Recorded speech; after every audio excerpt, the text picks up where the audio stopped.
Welcome to the channel, folks.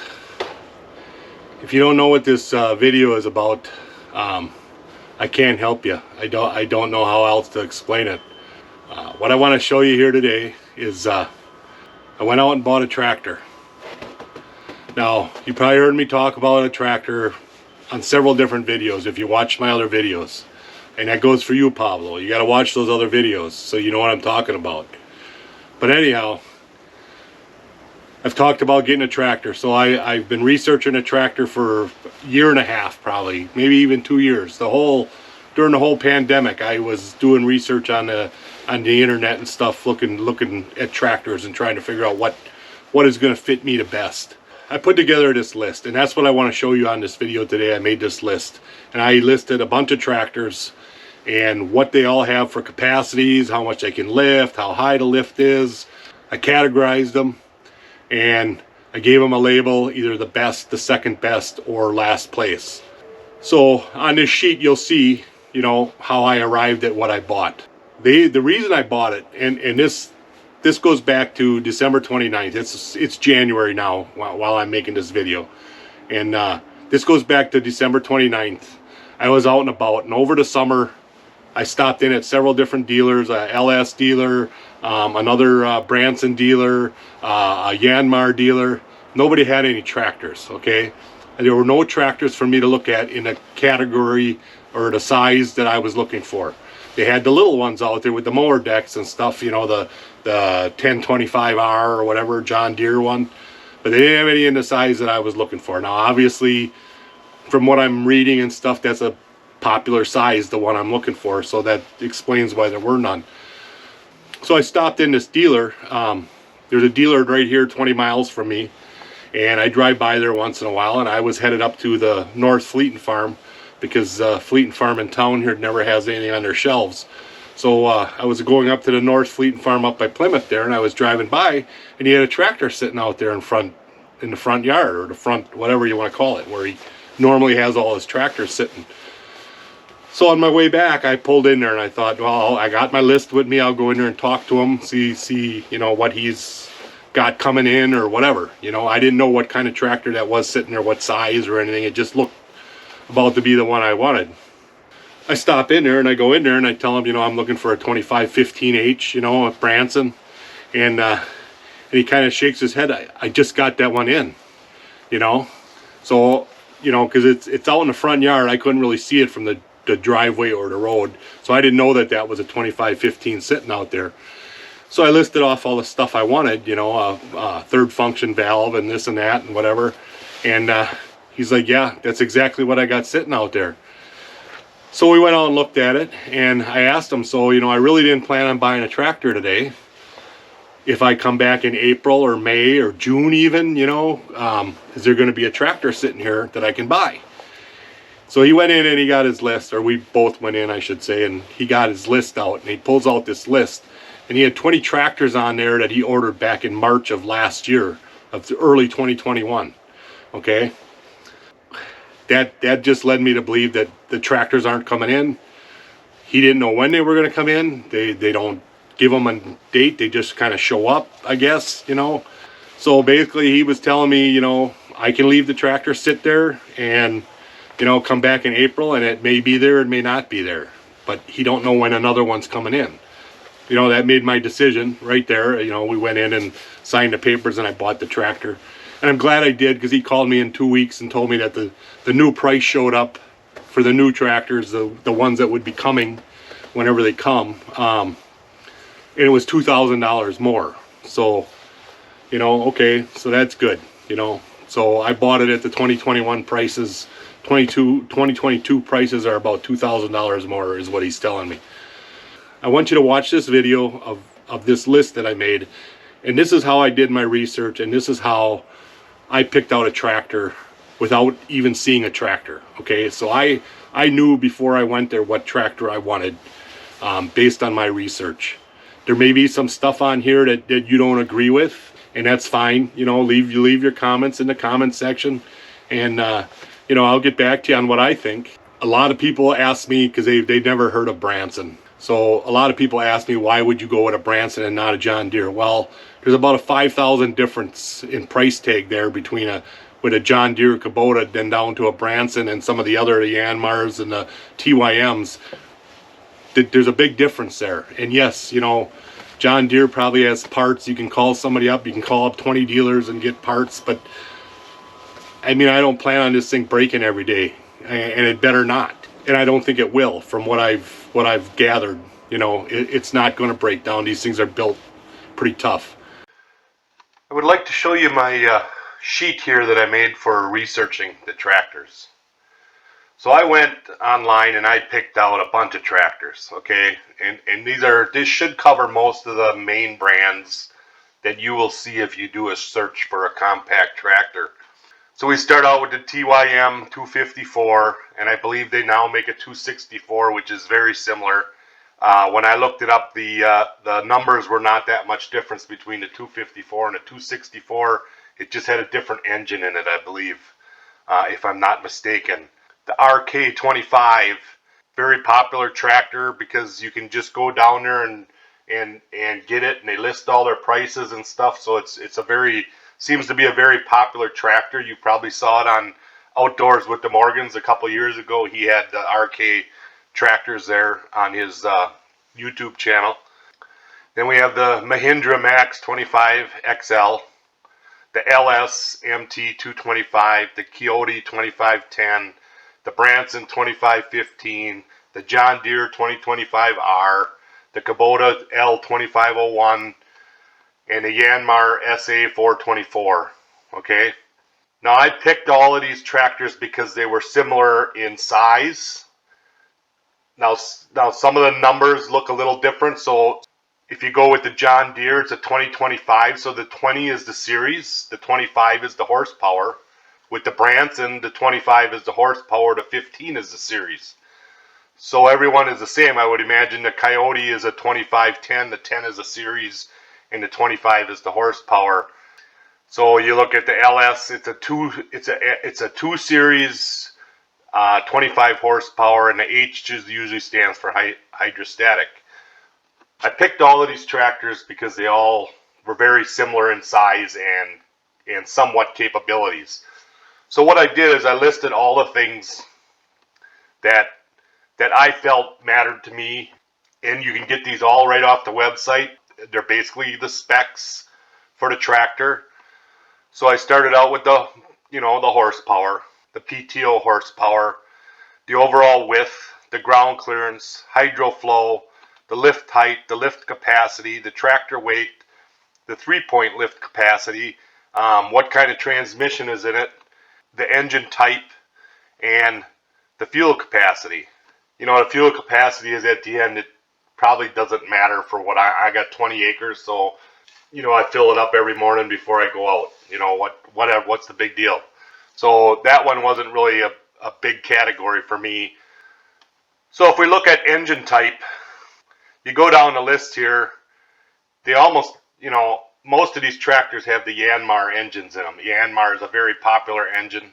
I believe it's Japanese. Don't quote me on that, but you can probably find that on the website also. So these all basically have the same engine, three-cylinder diesel Yanmar, three-cylinder diesel Yanmar. Jump down here to John Deere, three-cylinder diesel Yanmar. And of course the Yanmar has a three-cylinder diesel Yanmar. What, four out of the 7 or 8 that I have here all have the same engine in them anyhow. So I think Kubota is the only one that is basically an all Kubota machine. And I'm just saying that because that's the way they list it on their website. Who knows? I'm sure the tires and whatever else are made somewhere else. I'm sure they don't make their own tires and that type of stuff. So take that for what it's worth. I'm pretty sure John Deere farms out most of their stuff. It's got the John Deere name on it, and it's assembled in a John Deere plant, but the majority of that tractor, I believe, is made elsewhere. Branson. Now, Branson has been a couple different companies. It was owned by this Kupje. I don't know if I'm pronouncing that right. And I believe it recently sold to TYM. So that made TYM like the second biggest tractor manufacturer to Kubota and John Deere probably when they purchased the Branson line. How much they're involved in it, I really don't know. I can't tell you any of that stuff, but that's the last I heard was that TYM bought out the Branson line. So the Kook J engine on the Branson, that's been around for a long time. They used to make the Cummins engines, and they maybe still do. I don't know that for sure either. The reviews I've gotten on that engine is that they don't break down. They're good engines. They've never had an issue with these engines. So that was a plus there. Even though I didn't put a first, second, or third place on any of these engines because I really don't know that. That's just through reviews. There's no real number out there that I can say that one is better than the other. No experience with the Daidong diesel, the MITS. I would think Mitsubishi is a pretty big name, so I would think that's going to be a halfway decent engine in the LS and the Mahindra. But I don't know that either. This is how I did my reviews of the tractors. What I did is I categorized them. I gave a first, second, and third place to all of these features that I listed here. So if you look at my sheet here, the green is going to be the best. So the Branson topped all the scales on almost every feature. Okay, the horsepower. I don't know where they arrive at this horsepower. They're all supposed to be 25 horse tractors, and I don't know how they arrive at that number. 24 compared to 24.8. I don't know. I don't know where that comes from. So same with the PTO horsepower, 19.4, 19. The rest of these are all below that. Here's Mahindra is 20. I don't know. I don't know how they arrive at that. But the difference between 19 or 20 and 19.4, I don't think you're going to see much of a difference. Anyhow, that's how all of these stack up. That's how I did them. So when I look at strictly the numbers for the categories that I listed, right off their spec sheets, the Branson, like I say, tops all the scales. The Kubota basically, to me, would have come in second, and the LS MT 225 would have came in third, by the way I listed these on my sheet here. The one that I feel is most important to me is this one right here, the lift capacity, and that's for the front bucket.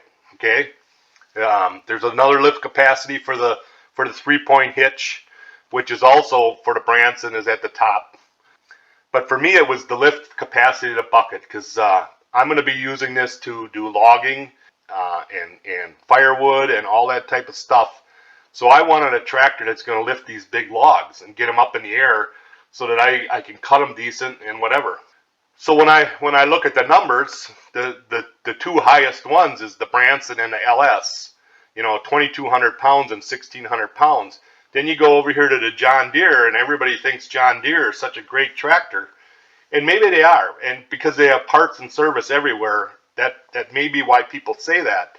When I look at this, 840 pounds compared to 2,200, I ain't gonna lift a very big log with this John Deere. It ain't gonna lift nothing. So you got to take some of that stuff into consideration, what you really need. So the other one that really stands out is the weight of the tractor itself. Oh, where is that? Right here. The tractor weight. 3,014 pounds for the Branson. The Kubota is at 2,600, so those two aren't too far apart. But then you go to the John Deere, only 1,793 pounds. What's it made out of? Tin? I don't know. I'm not trying to rip on John Deere. I'm just going by the numbers. Period. That's how I'm rating these tractors. You go down to the LS is a 2469, so that ain't that far away from the Branson and the Kubota. To me, those are important factors, because the more weight you have on the ground, yes, it's going to sink into your lawn or into a mud hole, but the more weight you have behind it, the more you're going to be able to lift and you're going to move stuff around. You have a 1,500 pound tractor. I mean, you get a log on there that's a little bit crooked, you're going to flip that tractor right over. It's physics. That's just what it is, So when I look at these numbers, I mean, these three right here, this 2,200 pound lift, the weight of the tractor, and the lift on the back. Those three right there are huge to me for what I want to do with this tractor. Ground clearance, that's another one. I did not have a ground clearance on the LS. I'm not sure why they didn't list that. But 13 inches ground clearance, if you're driving out in the woods and stuff, that's a big deal to me. The overall width, again, you look at, say, let's go down to the RK and the TYM, they're only 45 inches wide. You got an extra 12 inches here on the Branson and the Kubota. That, again, that stability, weight, width of your tires, that's a stability thing when you're trying to lift something. I mean, again, the horsepowers, they are what they are. There isn't a whole lot of difference here between the horsepowers on any of them. So basically they're 25 horse tractors. Horsepower gets you, whatever horsepower gets you, it comes into effect when you're trying to run a tiller or a big brush hog or something. It's going to bog down the engine when you're trying to run that, and you go into thick grass or whatever. The higher the horsepower, the better it's going to handle that thicker, taller grass and stuff. That type of thing. That's where the horsepower comes in. One of the other ones on here is the HydroFlow. I don't know where these numbers arrive at, but the Branson lists it as 13.8 gallons, which is huge compared to some of these other ones at only 7 gallons, 4.3 gallons. I'm really not sure where that number comes from. So that one, to me, I'm assuming if you're building a tractor and you're expecting to do all this stuff, you're going to have that rated where it's going to be able to handle the attachments that you sell with it, or you're going to get some bad reviews and stuff. So being not that I don't know a whole lot about hydraulics and stuff, that one wasn't like on top of my list for what I knew what I needed. Another one is lift height. So again, the Branson at 104 inches compared to 72 inches, that's 30 inches difference. That's 3 feet difference how high you can lift that bucket. So if you're lifting, say, with pallet forks or something, and you're trying to put something up on a shelf, those are the numbers that matter to me. The lift height, lift capacity, the weight, the lift capacity in the back. And then you get down here to the transmission. I don't know, being that I've never had a tractor, I don't know what the 3-speed versus the 2-speed transmission is going to get me. I really don't know. I don't know if the low gear is lower than the 2-speed low gear. I really can't tell you that. So anyhow, this is how I arrived at my decision for buying a tractor. So the next step was to go get pricing. Well, pricing is hard to get. Some list it right on the internet. So you can go to the RK Tractor, the RK25 Tractor website.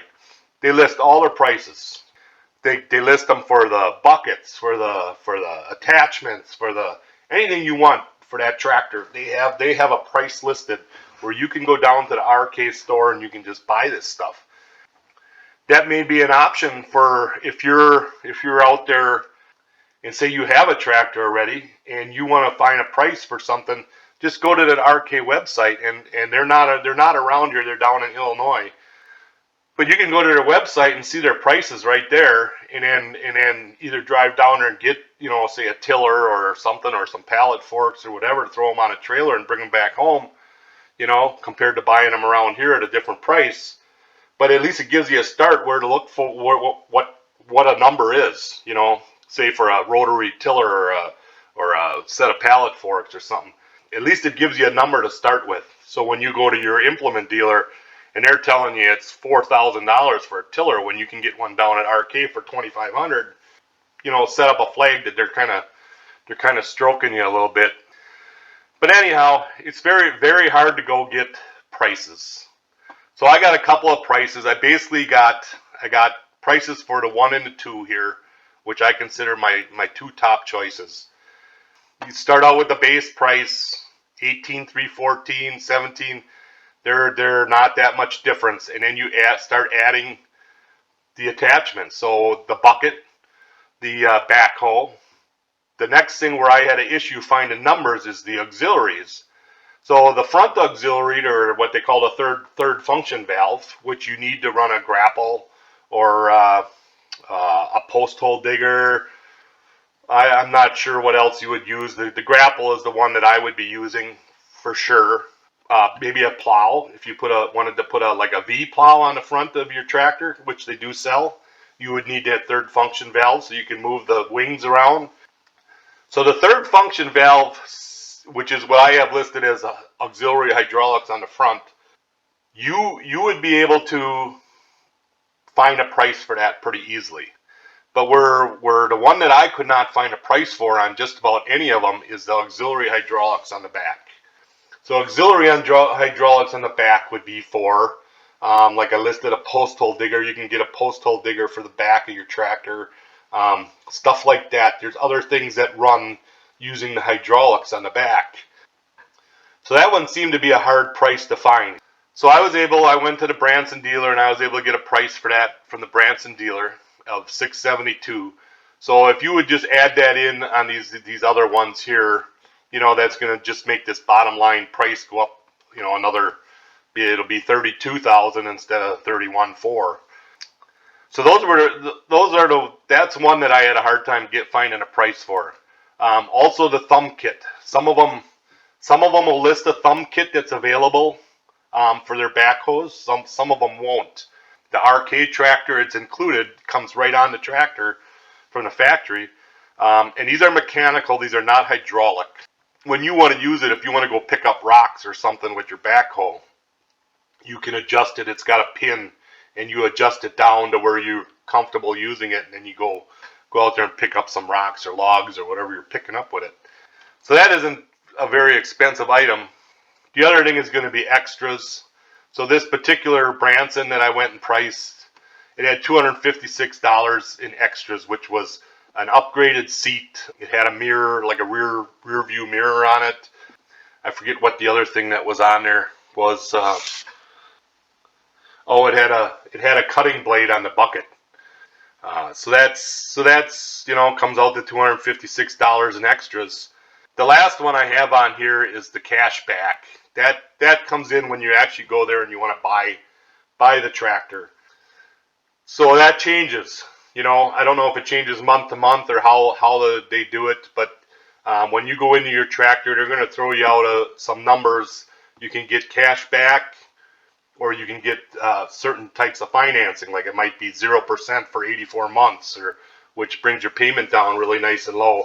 What I opted for was they had one, because I wasn't going to carry out a loan. I was only going to finance for a little bit.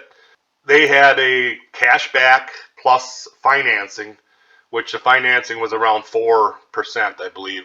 So that was the option that I picked, and that's where this number arrived at here that I have on this sheet.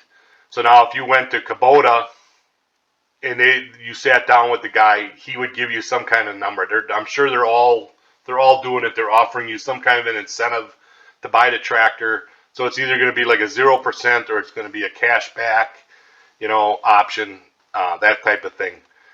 So that would probably bring this price, if you took this number here, $3,500, and added it to that, you'd get, these two would be pretty darn close to the same.